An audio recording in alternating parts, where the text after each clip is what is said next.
শনিবার দুপুরে আসানসোল পৌর নিগমের ৫৪ নম্বর ওয়ার্ডের রাস্তা শিলান্যাস করলেন রাজ্যের আইন ও শ্রমমন্ত্রী মলয় ঘটক। এদিন এখানে উপস্থিত ছিলেন পৌর নিগমের মেয়র পরিষদের সদস্য গুরুদাস চ্যাটার্জি, এলাকার কাউন্সিলর সহ বিশিষ্ট অতিথিরা।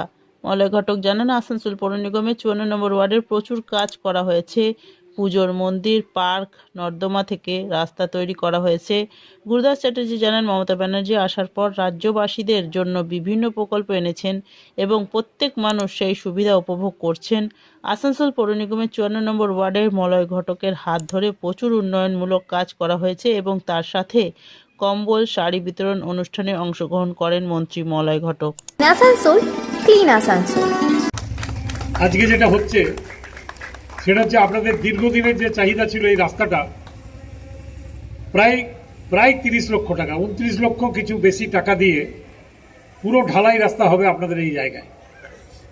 আগামী দিনে এই রাস্তা আর কোনোদিন ভাঙচুর হবে না, অর্থাৎ মানুষ ভালোভাবে চলাফেরা করতে পারবেন, স্কুটার মোটরসাইকেলও ভালোভাবে যাতায়াত করতে পারবে এবং সর্বোপরি এই রাস্তার উপরে যাদের বাড়ি সেই বাড়িগুলোর সাথে কানেকশন, দেখুন এমার্জেন্সিতে অ্যাম্বুলেন্স ঢোকানোর দরকার হয়, তো সেই সমস্তর জন্য এটা খুব ভালো একটা রাস্তা আপনারা পেয়ে যাবেন।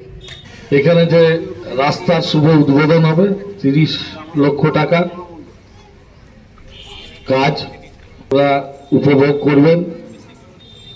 আপনারা বামফ্রন্ট আমলে দেখেছেন যে মানুষের চলার যোগ্য পথ ছিল না, দুর্গা মন্দিরগুলো সেট করে দেওয়া হয়েছে সব মলয়দার উদ্যোগে। আবার একটা নতুন জিনিসের উপহার নিয়ে এলেন। রাস্তাগুলো বহুদিন আগেই খারাপ হয়ে গেছিল এবং এই রাস্তাটি আবার নতুন করে নবরূপ দেওয়া হবে, তারই আজ শুভ উদ্বোধন। তো আমরা যবে থেকে সরকারে এসছি, মানুষের কি করে কল্যাণ হয়, জন্ম থেকে মৃত্যু অবধি আমাদের মাননীয় মুখ্যমন্ত্রী একটার পর একটা স্কিম বার করেছেন, প্রায় 100টি, প্রতিটা মানুষের ঘরে পৌঁছে গেছে। তো আজ